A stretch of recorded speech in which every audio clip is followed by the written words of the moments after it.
Jumpa lagi dengan saya Yohana dalam podcast ABLM. Anda bertanya, Lasma menjawab. Halo. Shalom Ibu. Shalom. Shalom semuanya saudara-saudara. Nah, hari ini kita akan membahas pertanyaan dari Ibu Ferawati, Tangerang Selatan. Halo Tangerang Selatan. Halo juga, sapa dari Jawa Tengah. Sapa dari Jawa Tengah ke Banten. Pertanyaan dari Ibu Vera, bagaimana saya dapat mempertahankan sikap yang baik pada saat saya mengalami pergumulan dan tekanan? Itu pertanyaan dari Ibu Vera, Bu. Nah, bagaimana, Bu? Mempertahankan sikap. Sikap kan kadang mengeluh, mungkin yang mengeluh, menggerutu itu kan nggak lepas ya Bu, kalau tekanannya begitu berat mungkin. Bagaimana Bu? Ini kalau saya sendiri Bu Vera ya, kalau saya sedang mengalami banyak tekanan, lebih baik saya mengasingkan diri dari keramaian. Saya ambil satu sikap, itu tadi, memuji, menyembah, basaro. Memuji, menyembah, basaro. Kalau tekanan ada lagi, saya basaronya kuat-kuat.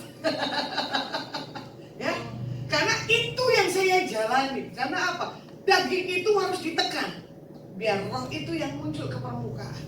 Jadi di dalam setiap mengalami pergumulan, kelihatan kok. Jangan pernah lepas dari karunia berkata-kata dalam bahasa roh. Itu aja. Oh, tadi Ibu bilang kita berbahasa roh. Ya. Mengapa sih Bu? Kalau seandainya ini Bu, kita belum kepenuhan Roh Kudus, ini mungkin banyak ya pemirsa yang belum dibaptis Roh Kudus. Nah, tapi ada tekanan, apakah itu pengaruh Bu? Kekuatannya apa tidak orang yang Nah, bukan saya menghakimi, tekanannya berbeda. Makanya orang yang kepenuhan dengan roh kita kan dengan rohnya Tuhan. Itu dia. Tapi yang tidak punya karunia bahasa roh, ya bilang aja haleluya, haleluya sambil memuji dan menyembah Tuhan. Ya, karena dalam kita yang penting gini loh, telinga, mata, roh kita terkonek dengan Tuhan. Itu yang membawa satu tekanan itu tidak ada lagi dalam diri kita. Kalau yang tidak punya karunia bahasa roh, kalau punya, aktifin, munculin. Jadi terus baca berbahasa roh, Ya. kontak terus sama Tuhan Ya, Ibu ya. ya. Nah, bagaimana ini Bu? Nah, kelanjutannya nih, kita menerima baptisan Roh Kudus gitu. Kalau memang kenyataan itu berbeda, orang yang dipenuhi sama orang yang tidak. Nah, bagaimana? Apakah dia langsung maksudnya bertemu dengan hamba Tuhan atau pendetanya atau gimana Bu? Pada saat itu mengalami kayak gitu. Suka-sukanya Tuhan. Ada kesaksian ya. Contoh di mobil, ya kan? Memuji menyembah, ada yang bahasa roh. Tiba-tiba spontan dia dipenuhi dengan karunia roh. Bisa kita bedain kok. Orang yang kepenuhan dan yang enggak. Yang kepenuhan itu membawa satu damai di sini. Kalau yang enggak, lu buat-buat, sama seperti lu buatan. Ya, jadi orang yang kepenuhan roh itu kerasa sekali rohnya.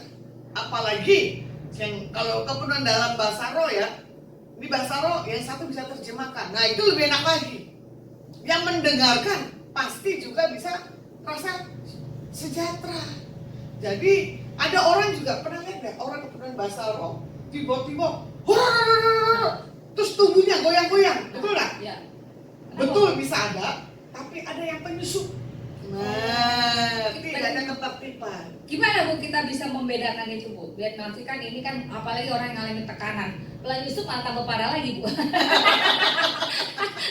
Bukan kebetulan selesai malah tambah nggak. Gimana Bu? Bisa tahu ini nyusup? Kita bisa tahu dengan nyusup itu tadi kembali. Kita yang ada di situ minta kepekaan Tuhan. Ini punya karunia bahasa roh nggak ya Tuhan? Dan biasanya ditunggangi juga dengan kelepasan, ya. Karena apa? Keterikatan atau dia dikenakan orang. Nah itu dia. Termanifestasinya sekalian kepenuhan Roh Kudus dan manifestasi Roh Kudus tentang pelepasannya. Gitu. Jadi kalau orang mengalami tekanan pergumulan, apakah memang perlu dilepaskan Bu? Perlu. Kenapa Bu? Seperti itu? Ya kan kita nggak tahu. Contoh ya, orang yang sudah kepenuhan dengan Roh Kudus dan sudah punya perubahan karakter Kristus dalam dirinya sendiri, orang itu akan punya sesuatu karunia yang berbeda. Contoh, ya, kalau mau dibilang, saya hari itu SMA kepenuhan dengan Roh Kudus di Kasih Pemuda di Jemaat Gereja GBI Pastor Niko. Entah kenapa katanya terguncang-guncang, mulut saya berbahasa roh, tapi ekspresi tubuh saya itu tadi joget. Nah, ini tuh. Jadi menerima karunia sampai pelepasan masa dosa-dosa kita tuh. Gitu. Karena apa? Masih punya gaya dunia tadi. Saya suka ke disco. Jadi kalau pergumulan bisa jadi ya Bu, ada masa lalu Ya. yang membuat tekanan dalam hidup dia gitu. Ya. Jadi bertambah-tambah gitu Bu ya, Ya. tekanannya ya, Bu. Ya. Seperti itu ya Ibu Vera. Nah ini ada pertanyaan lagi Bu. Kalau tadi kan Ibu bilang lebih baik menyendiri. Betul. Nah tetapi kalau mungkin dia beraktivitas di kantor, kan bekerja, ada sebagai mungkin ibu rumah tangga pun kan beraktivitas, ketemu teman-teman, anak-anak yang di sekolahnya. Nah itu gimana Bu? Tapi orang di lingkungan itu toksik. Nah itu gimana Bu? Apakah nggak bekerja lagi atau seperti itu? Jangan terlalu ekstrim. Oh, Saya juga orang mobilitas tinggi, ya. Saya juga anterin kok ponakan saya sekolah di lingkungan ibu-ibu, ya. Tapi saya nyanyi aja kok di situ. Dia tadi tidak tahu status saya sebagai pendeta. Tapi berjalan dengan waktu, pantas pendeta. Kerjanya apa? Nyanyi. Ya, omongan-omongan yang toksik-toksik tadi, orang urus. Iso, ora iso, kudu iso. Jadi sikap kita di lingkungan orang itu harus iso. Itu tadi. Biarin aja nyanyi mujinya Mbak emang salah. Enggak. Makanya contoh saya kan di Jawa Tengah kan nggak punya tempat tinggal. Kos kan. Ketahuan Pak kalau saya pulang. Pasti apa? Nyanyi. Kamar mandi nyanyi. Tidur ada nyanyi. Gimana saja? Gimana saja. Always nyanyi bukan Coca-Cola di seleraku. Jadi itu tenangnya seperti itu. Iya. Itu jadi punya satu sikap yang baik. Jadi nggak gampang oleng Bu. Seperti itu. Iya. Banyak ya Bu ya, mungkin nggak cuma Ibu Vera, banyak juga kan orang pasti namanya orang hidup nggak ada yang namanya pergumulan Ya. ya, dan tekanan itu pasti intimidasi. Nah, jadi kita seperti tadi Ibu sharing kan, kita menyembah memuji Tuhan. Ya. Rest itu bukan berarti nyendiri terus di kamar Ya. 24 jam ya Bu. Enggak. Kalau memungkinkan oke ya Bu, tapi kalau tidak memungkinkan ya di mana saja kita bisa Iya. tenang di hadirat Tuhan. Di motor aja saya sambil pelayanan saya nyanyi kok. normal. Kadang kalau lagi di belakang merah saya nyanyi. Yang sebelahnya pakai helm ngeliatin gila ya. Tapi tetap saya nyanyi. Oh, haleluya. Atmosfernya beda ya Bu. Atmosfernya beda. Wah, Itu. pergumulannya tetap tapi respon hatinya ya Bu ya. Ya. Wah, itu maksudnya. Contoh nih kan, ini bulan puasa nih. Ya. Ya. Semalam kan saya pulang lebih awal takut hujan. Ya toh? Bu. Taan di kan saya nyanyi.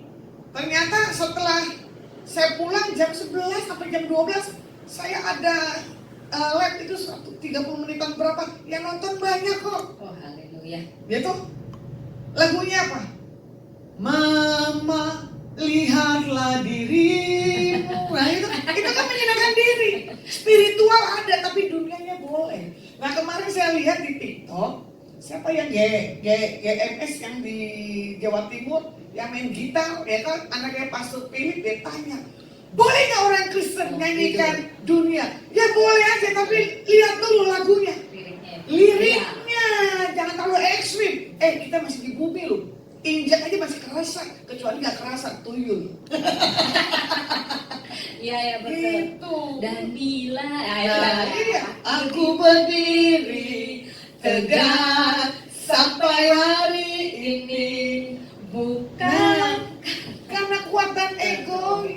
Makanya kita nyanyi itu mempertahankan satu sikap, nggak menjadi lemah. Amin. Ya, makanya kan Yohanes katakan apa? Kalau kamu meninggikan diriku, betul dah?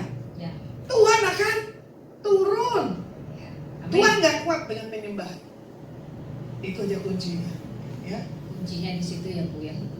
apapun pergumulan yang kita hadapi, tekanan, intimidasi, menyembah Tuhan, memuji Tuhan setiap saat, setiap waktu ya Bu ya. Atmosfernya bakal berbeda banget.